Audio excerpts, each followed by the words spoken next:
Here's a restaurant that looks like it can't lose. One flat price at the door. No waiters. Just a room full of steam tables and hundreds of people loading their plates like it's their last meal. They pay $20. They eat $7 of food. You keep the difference. And they thank you for doing the work yourself. But here's the part nobody tells you. A buffet isn't a restaurant. It's a bet.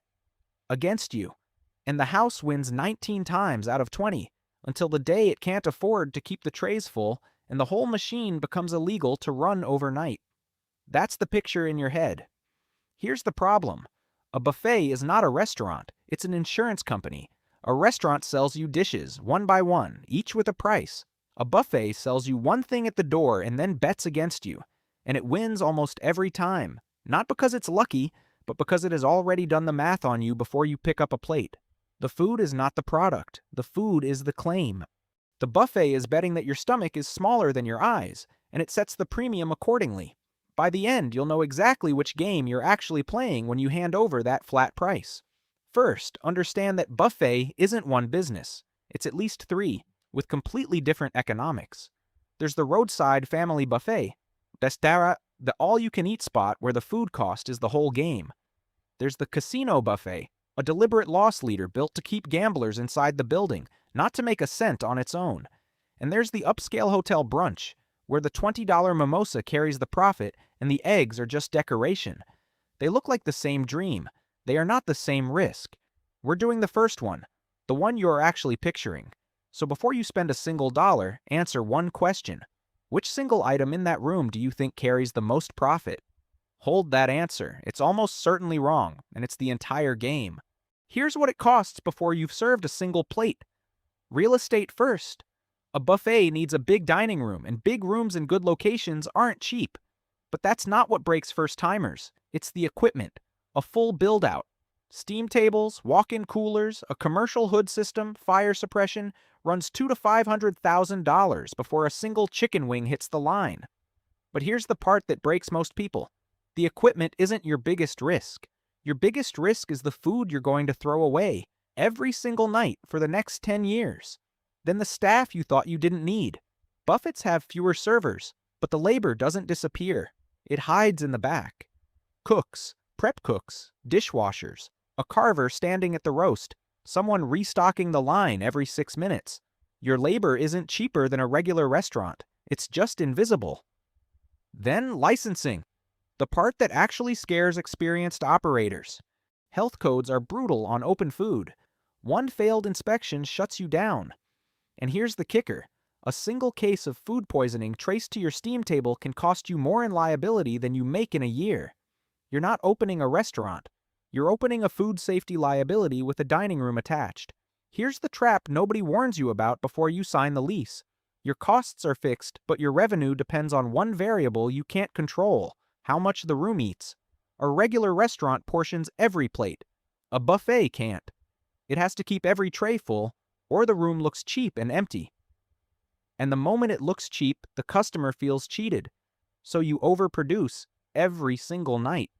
Food waste isn't a side effect. It's the cost of selling abundance. Ask yourself, have you ever actually seen an empty tray at a buffet? No, you haven't. That's not an accident. That's the entire business. And then there's the second trap, the customer who treats it as a sport. The competitive eater.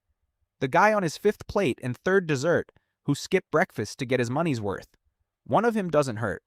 But when a buffet earns a reputation as the place where heavy eaters go to win, you attract that crowd at scale, your average food cost creeps up, and the customers you actually want, the families, the light eaters, start to feel like they're subsidizing the man at table 7. Now the part everyone thinks is the money, the food itself. Here's the quiet truth. The margin is thin. A healthy buffet often lives on just a few %. Food cost runs around a third of the ticket versus a quarter for a regular restaurant. Because you can't portion control a steam table. The machine only works because of one number. For every person who eats until it hurts, roughly 19 more graze one plate, pick it a second, and leave real money on the table. And that ratio is engineered. The plate they hand you is 9 or 10 inches, not the 12-inch plate from your kitchen at home. It looks full. It holds less. The line is arranged so the first things you reach are the bread, the rice, the pasta, the cheapest, heaviest food in the building. At the exact moment your plate is emptiest and your appetite is loudest.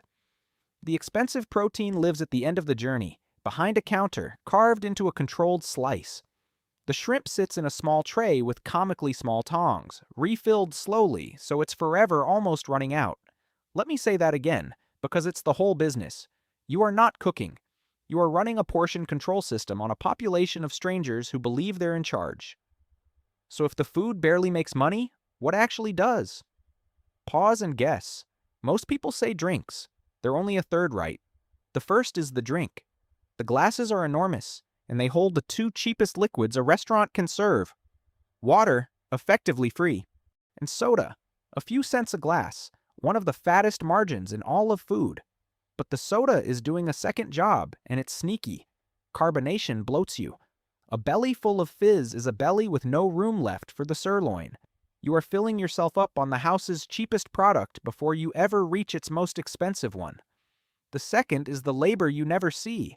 No waiter takes your order, walks it to the kitchen, carries your plate out, checks on you, brings dessert. You do every piece of that yourself, for free.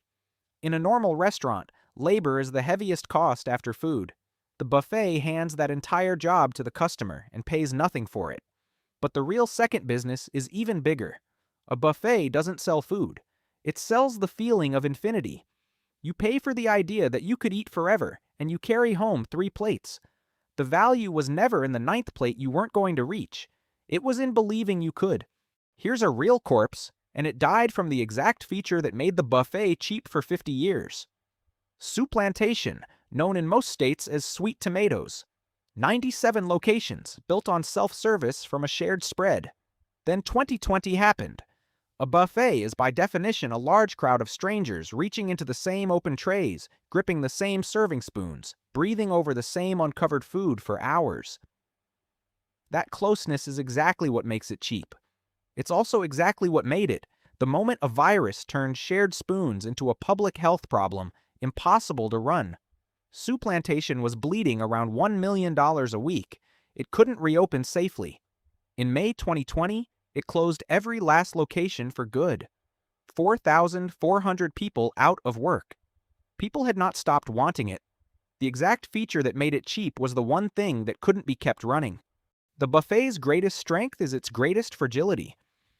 And when it broke, it didn't get more expensive. It became flat out illegal to run. Here's a stat that flips everything you think about buffets. For decades, the greatest buffets on earth were designed to lose money on purpose. In Las Vegas, the buffet was bait, a mountain of prime rib sold below cost to pull you off the strip because the gambling floor would settle the bill. Through the 70s and 80s, 75% of a strip casino's money came from gambling. By the early 2000s, that balance flipped. That 75% from hotels, dining, and entertainment, only 25% from gambling. The bait outlived the trap. And that's the quiet rule underneath every buffet you've ever loved. It was never as profitable as it looked. Someone, somewhere, was subsidizing the show. The buffet kept selling abundance long after the machine quietly paying for it disappeared. Which is exactly why the roadside ones, the ones with no casino underneath them, were always standing on a knife's edge.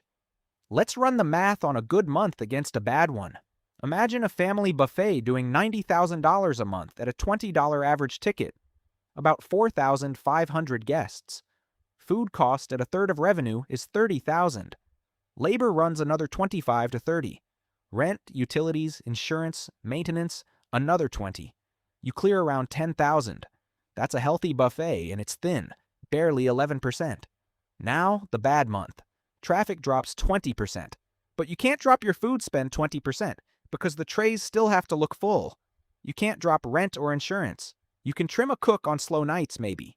Revenue falls to 72,000. Food cost stays stubbornly high, and that 10,000 in profit collapses to near zero. Or negative. One slow month erases 3 good ones. So here's the question that decides whether you survive. What does it cost to keep the lights on when the room is half empty? Same room, same trays. The only difference is whether enough people walk through the door to spread the fixed costs thin. This is not exaggeration. It's arithmetic. So here's the honest truth underneath the only restaurant that can't lose. You pictured the steam tables, the one flat price, the customers loading their plates and thanking you for doing the work yourself. And it's true that a buffet looks like a machine tuned to win. But the wealth was never in the food. The food was just the physical proof of a feeling you were actually selling. The feeling of infinity. And that same design, the one that makes the buffet so hard to beat, is the exact thing that leaves it balanced on a knife's edge the moment the crowd, or the cheap food, or the gambler quietly funding it in the background slips away. A buffet is not a restaurant. It's a bet on the average human.